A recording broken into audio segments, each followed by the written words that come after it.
Assalamualaikum warahmatullahi wabarakatuh. Balik lagi dengan channel kita Belajar Bareng Yuk. Pada video kali ini kita bakal ngebahas tentang poin penting dari Undang-Undang RI Nomor 22 Tahun 2009 tentang lalu lintas dan angkutan jalan. Video tentang poin penting ini kita bakal bagi menjadi 4 part. Oke, langsung kita mulai aja. Pasal 1, Ketentuan Umum. Lalu lintas dan angkutan jalan adalah satu kesatuan sistem yang terdiri atas lalu lintas, angkutan jalan, jaringan lalu lintas dan angkutan jalan, prasarana lalu lintas dan angkutan jalan, kendaraan, pengemudi, pengguna jalan, serta pengelolaannya. Lalu lintas adalah gerak kendaraan dan orang di ruang lalu lintas jalan. Dan berikut ini ada definisi tentang angkutan, kemudian definisi tentang jaringan lalu lintas dan angkutan jalan, kemudian definisi dari simpul adalah tempat yang diperuntukkan bagi pergantian antar moda dan intermoda yang berupa terminal, stasiun kereta api, pelabuhan laut, pelabuhan sungai dan danau dan atau bandar udara. Kemudian pasal 5 tentang pembinaan. Pembinaan lalu lintas dan angkutan jalan meliputi perencanaan, pengaturan, pengendalian, dan pengawasan. Pasal 14 rencana induk jaringan lalu lintas dan angkutan jalan. Ayat 3-nya, rencana induk jaringan lalu lintas dan angkutan jalan terdiri atas rencana induk jaringan lalu lintas dan angkutan jalan nasional, rencana induk jaringan lalu lintas dan angkutan jalan provinsi, dan rencana induk jaringan lalu lintas dan angkutan jalan kabupaten atau kota. Kemudian pasal 15, rencana induk jaringan lalu lintas dan angkutan jalan nasional memuat A. Perakiraan perpindahan orang dan atau barang menurut asal tujuan perjalanan lingkup nasional. B. Arah dan kebijakan peranan lalu lintas dan angkutan jalan nasional dalam keseluruhan moda transportasi. Yang C. Rencana lokasi dan kebutuhan simpul nasional. Dan D. Rencana kebutuhan ruang lalu lintas nasional.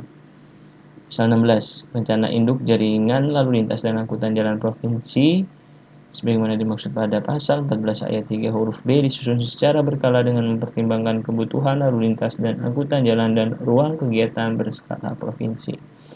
Proses penyusunan dan penetapan rencana induk jaringan lalu lintas dan angkutan jalan provinsi dilakukan dengan memperhatikan A.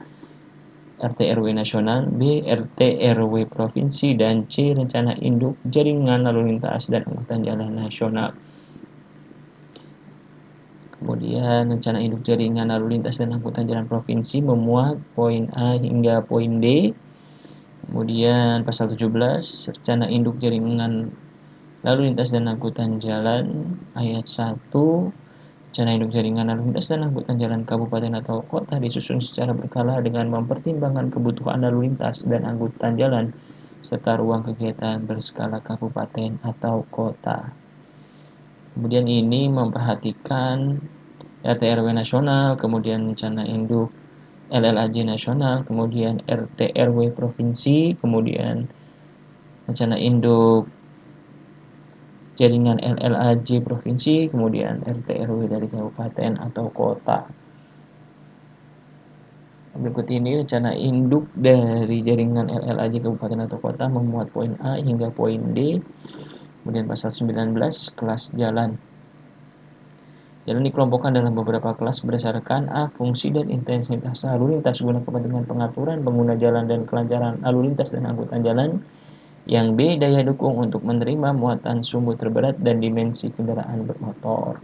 Pengelompokan jalan menurut kelas jalan dimaksud pada ayat 1 terdiri dari kelas jalan 1, kelas jalan 2, kelas jalan 3, dan jalan kelas khusus. Jalan kelas 1 yaitu jalan arteri dan kolektor berdasarkan fungsinya ya, yang dapat dilalui kendaraan bermotor dengan ukuran lebar tidak melebihi 2,5 meter, ukuran panjang tidak melebihi 8 mm, ukuran paling tingginya 4,2 meter, dan muatan sumbu terberat 10 ton. Kemudian jalan kelas 2, jalan arteri, kolektor lokal dan lingkungan yang dilalui kendaraan yang memiliki dimensi tidak melebihi 2,5 meter untuk lebarnya, kemudian panjangnya tidak melebihi 12 meter, tingginya paling tinggi 4,2 meter, dan muatan sumbu terberatnya 8 ton. Jalan kelas 3 yaitu jalan arteri, kolektor, lokal, dan lingkungan yang dapat dilalui kendaraan bermotor dengan ukuran lebar tidak melebihi 2,1 meter, ukuran panjang tidak melebihi 9 meter, ukuran paling tingginya 3,5 meter, dan muatan sumbu beratnya 8 ton. Jalan kelas khusus yaitu jalan arteri yang dapat dilalui kendaraan bermotor dengan ukuran lebar melebihi 2,5 meter, ukuran panjang melebihi 18 meter, ukuran tinggi melebihi ukuran paling tinggi 4,2 meter, dan muatan terberatnya yaitu 10 ton. Kelas jalan berdasarkan spesifikasi penyediaan prasarana jalan diatur sesuai dengan ketentuan peraturan di bidang jalan. Penetapan kelas jalan pada setiap ruas jalan dilakukan oleh pemerintah untuk jalan nasional, pemerintah provinsi untuk provinsi, untuk jalan provinsi, pemerintah kabupaten untuk jalan kabupaten, dan pemerintah kota untuk jalan kota.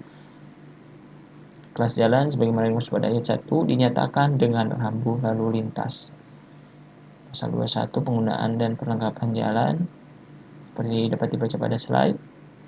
Kemudian pasal 22 penggunaan dan perlengkapan jalan. Jalan yang dioperasikan harus memenuhi persyaratan laik fungsi jalan secara teknis dan administratif.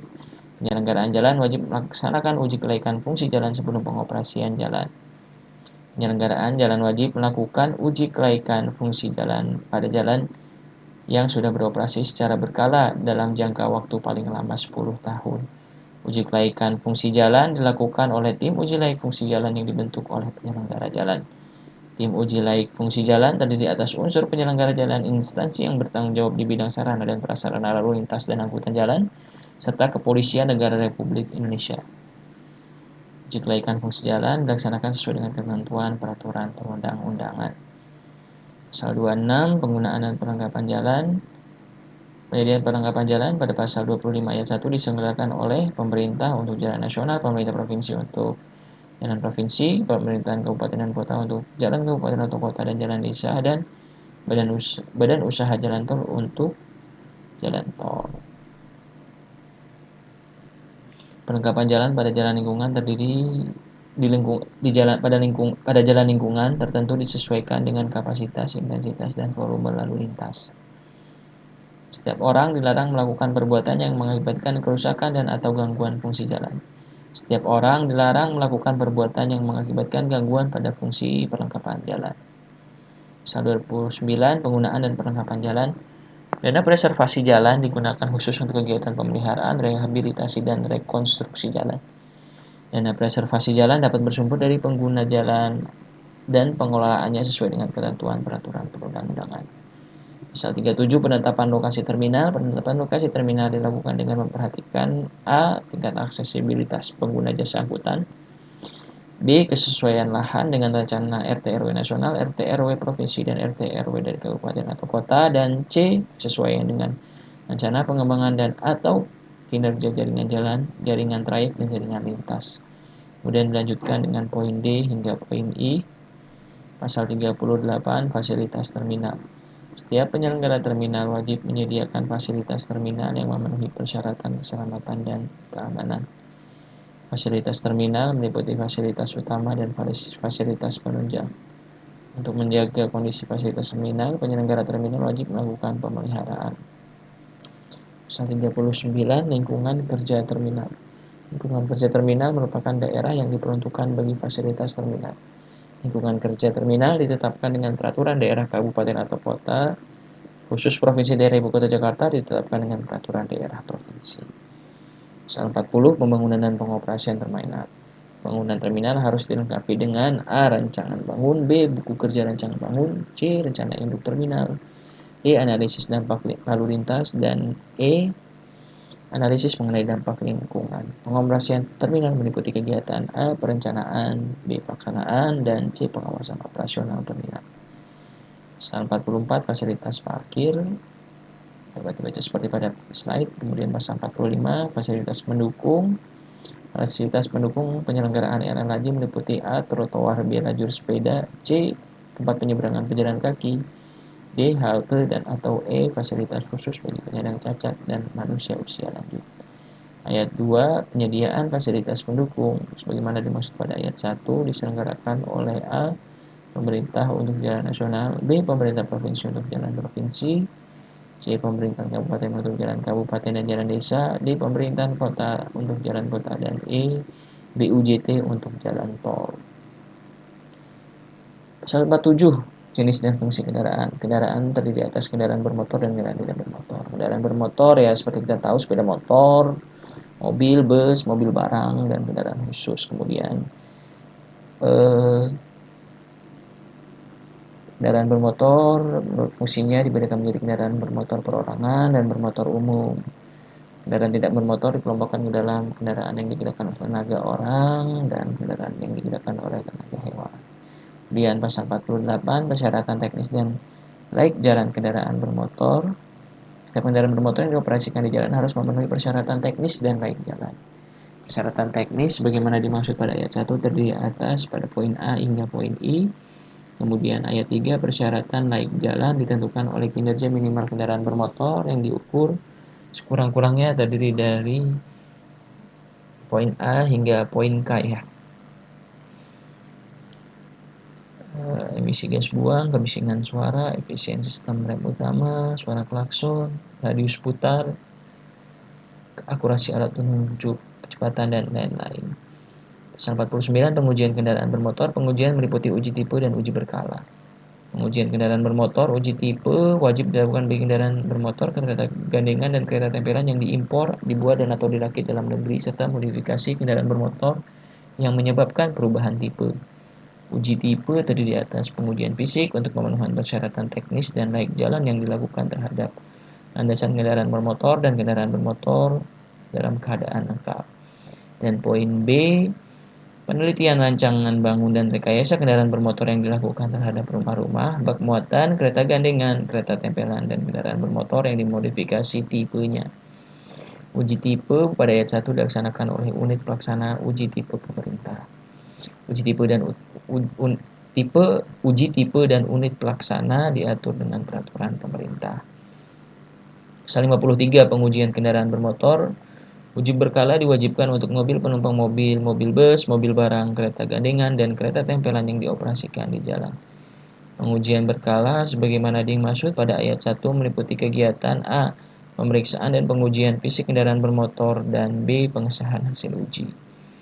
Ayat 3, kegiatan pemeriksaan dan pengujian fisik kendaraan bermotor dilaksanakan oleh A. Unit pelaksana pengujian pemerintah kabupaten atau kota. B. Unit pelaksana agen tunggal pemegang merek yang mendapatkan izin dari pemerintah. Atau C. Unit pelaksana pengujian swasta yang mendapatkan izin dari pemerintah. Pasal 54 pengujian kendaraan bermotor, pemeriksaan dan pengujian fisik mobil penumpang umum, mobil bus, mobil barang, kendaraan khusus, kendaraan gandengan, dan kereta tempelan. Meliputi pengujian terhadap persyaratan teknis dan laik jalan. Pengujian terhadap persyaratan teknis meliputi A. Susunan, B. Perlengkapan, C. Ukuran, D. Karoseri, dan E. Rancangan teknis kendaraan bermotor sesuai dengan peruntukannya. Berikut ini ayat 3 dan ayat 4. Ini kemudian ayat 5-7. Bukti lulus uji berkala hasil pemeriksaan dan pengujian fisik berupa pemberian kartu uji dan tanda uji. Kartu uji berkala memuat keterangan tentang identifikasi kendaraan bermotor dan identitas pemilik, spesifikasi teknis, hasil uji, dan masa berlaku hasil uji. Tanda uji berkala memuat keterangan tentang identifikasi kendaraan bermotor dan masa berlaku hasil uji. Pasal 55, pengesahan hasil uji diberikan oleh petugas yang memiliki kompetensi yang ditetapkan oleh menteri atau petugas swasta yang memiliki kompetensi yang ditetapkan oleh menteri. Kompetensi petugas dibuktikan dengan sertifikat tanda lulus pendidikan dan pelatihan. Pasal 57 perlengkapan kendaraan bermotor. Setiap kendaraan bermotor yang dioperasikan di jalan wajib dilengkapi dengan perlengkapan kendaraan bermotor. Perlengkapan bagi sepeda motor berupa helm standar nasional Indonesia. Perlengkapan kendaraan bermotor beroda 4 dan atau lebih sekurang-kurangnya terdiri dari poin A hingga poin G. Pasal 59, untuk kepentingan tertentu kendaraan bermotor dapat dilengkapi dengan lampu isyarat dan atau sirine.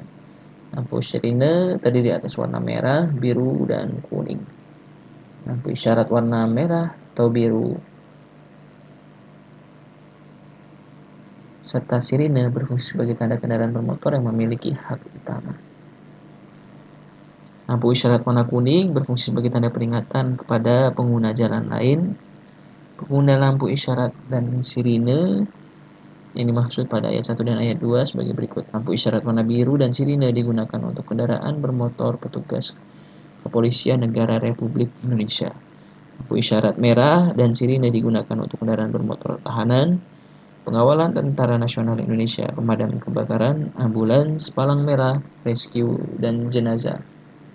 Dan lampu isyarat warna kuning tanpa sirine digunakan untuk kendaraan bermotor patroli jalan tol, pengawasan sarana dan prasarana lalu lintas dan angkutan jalan, perawatan dan pembersihan fasilitas umum, menderek kendaraan dan angkutan barang khusus. Pasal 61 kendaraan tidak bermotor. Setiap kendaraan tidak bermotor yang dioperasikan di jalan wajib memenuhi persyaratan keselamatan, meliputi persyaratan teknis dan persyaratan tata cara memuat barang. Persyaratan teknis kurang-kurangnya meliputi poin A hingga poin F. Persyaratan tata cara memuat barang sekurang-kurangnya meliputi dimensi dan berat. Setiap kendaraan bermotor wajib diregistrasikan. Registrasi meliputi A. Registrasi kendaraan bermotor baru, registrasi perubahan identitas kendaraan bermotor dan pemilik, C. Registrasi perpanjangan kendaraan bermotor dan atau D. Registrasi pengesahan kendaraan bermotor. Registrasi kendaraan bermotor sebagaimana dimaksud pada ayat 1 bertujuan untuk A. Tertib administrasi, B. Pengendalian dan pengawasan kendaraan bermotor yang dioperasikan di Indonesia. Kemudian poin C hingga poin E sebagai lanjutannya. Registrasi kendaraan bermotor dilaksanakan oleh Kepolisian Republik Indonesia melalui sistem manajemen registrasi kendaraan bermotor. Data registrasi dan identifikasi kendaraan bermotor merupakan bagian dari sistem informasi dan komunikasi lalu lintas dan angkutan jalan yang digunakan untuk forensik kepolisian. Registrasi kendaraan bermotor baru meliputi kegiatan A. Registrasi dan identifikasi kendaraan bermotor dan pemiliknya, B. Penerbitan buku pemilik kendaraan bermotor, dan C. Penerbitan surat tanda nomor kendaraan bermotor dan tanda nomor kendaraan bermotor. Pasal 66 registrasi dan identifikasi kendaraan bermotor. Registrasi dan identifikasi kendaraan bermotor untuk pertama kali harus memenuhi persyaratan A. Memiliki sertifikat registrasi uji tipe, B. Memiliki bukti kepemilikan kendaraan bermotor yang sah, dan C. Memiliki hasil pemeriksaan cek fisik kendaraan bermotor. Pasal 69 registrasi dan identifikasi kendaraan bermotor.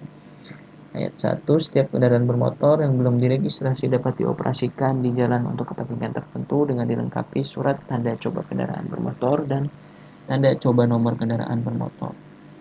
Surat tanda coba kendaraan bermotor dan tanda coba nomor kendaraan bermotor diberikan oleh Kepolisian Negara Republik Indonesia kepada badan usaha di bidang penjualan, pembuatan, rakitan atau impor kendaraan bermotor.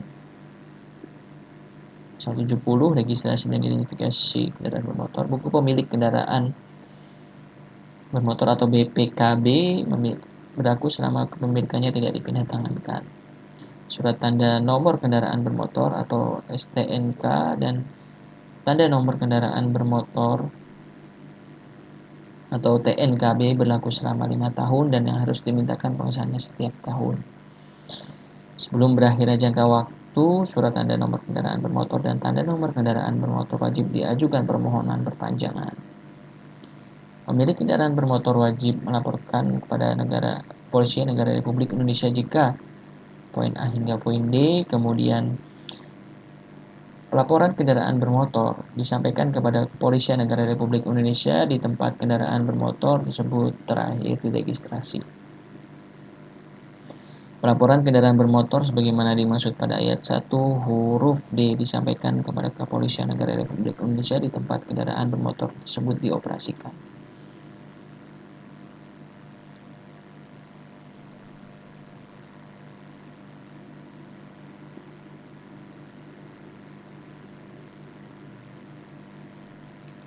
Pasal 73, setiap kendaraan bermotor umum yang tidak lagi digunakan sebagai angkutan umum wajib dihapuskan dari daftar registrasi dan identifikasi kendaraan bermotor umum.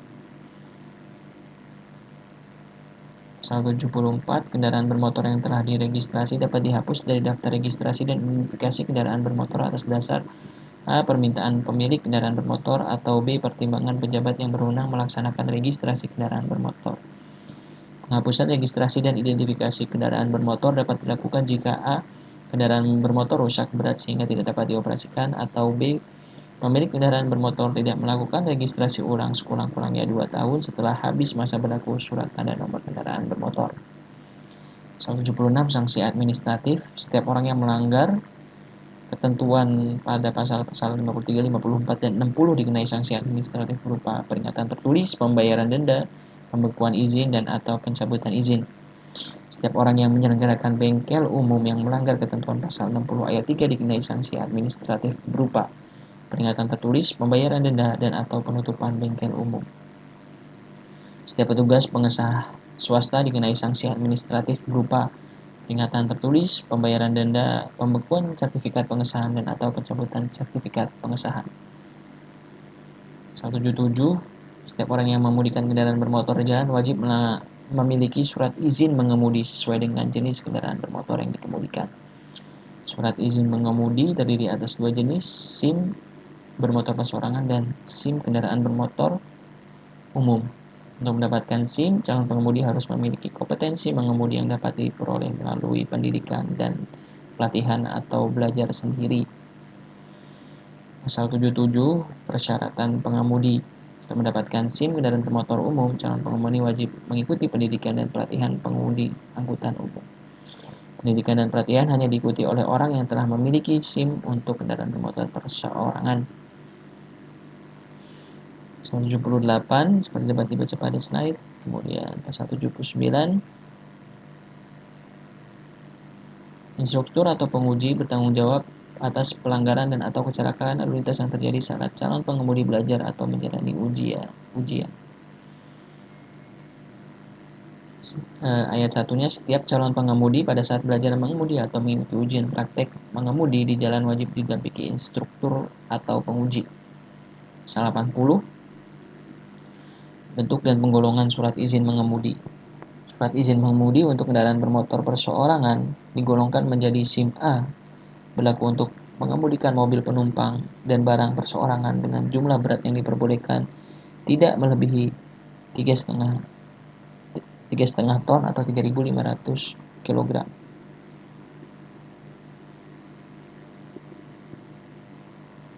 Surat izin mengemudi B1 untuk mengemudikan mobil penumpang dan barang perseorangan dengan jumlah berat yang diperbolehkan lebih dari 3,5 ton atau 3.500 kg.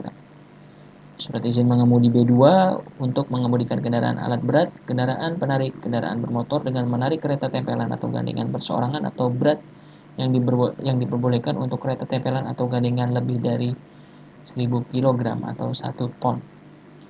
Surat izin mengemudi C untuk mengemudikan sepeda motor, dan surat izin mengemudi D berlaku untuk mengemudikan kendaraan khusus bagi penyandang cacat.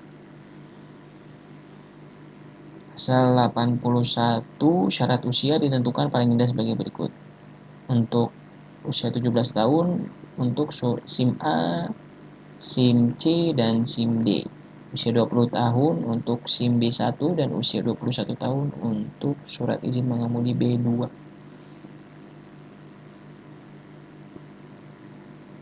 Untuk B1 tadi adalah mengemudikan mobil penumpang atau barang perseorangan dengan jumlah berat yang diperbolehkan melebihi 3,5 ton ya. Kalau yang SIM A itu tidak boleh melebihi 3,5 ton untuk mobil penumpang atau barangnya.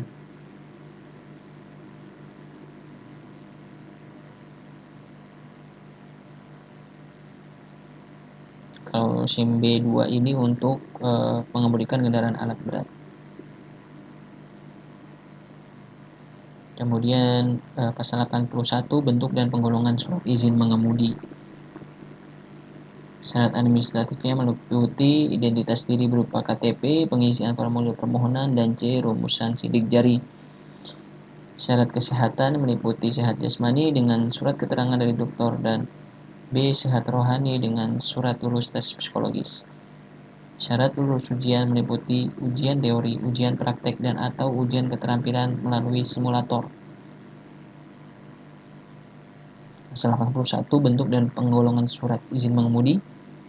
Setiap pengemudi kendaraan bermotor yang akan mengajukan permohonan SIM B1 harus memiliki SIM A sekurang-kurangnya 12 bulan. SIM B2 harus memiliki SIM B1 sekurang-kurangnya 12 bulan. golongan untuk bentuk dan golongan SIM. SIM A umum berlaku untuk memudikan kendaraan bermotor umum dan barang dengan jumlah berat yang diperbolehkan tidak melebihi 3,5 ton. SIM B1 umum untuk yang lebih dari 3,5 ton. SIM B2 umum untuk memudikan kendaraan penarik atau kendaraan bermotor dengan menarik kereta tempelan atau gandengan dengan berat yang dibolehkan untuk kereta tempelan atau gandengan lebih dari 1 ton. Bentuk dan penggolongan surat SIM. Setiap orang yang mengajukan permohonan untuk dapat memiliki SIM untuk kendaraan bermotor umum harus memenuhi persyaratan usia dan persyaratan khusus. Syarat usia untuk mendapatkan SIM kendaraan bermotor ditentukan paling rendah sebagai berikut. SIM A umum usia minimumnya 20 tahun. Untuk SIM B1 umum usia 22 tahun dan SIM B2 umum usia 23 tahun. Persyaratan khusus sebagaimana pada ayat 1 sebagai berikut. Lulus ujian teori meliputi pengetahuan poin 1 hingga poin 7. Baik, sekian video kita poin penting dari part 1 ini. Terima kasih telah menonton. Semoga bermanfaat. Jangan lupa komen, like, dan subscribe. Thank you. Wassalamualaikum warahmatullahi wabarakatuh.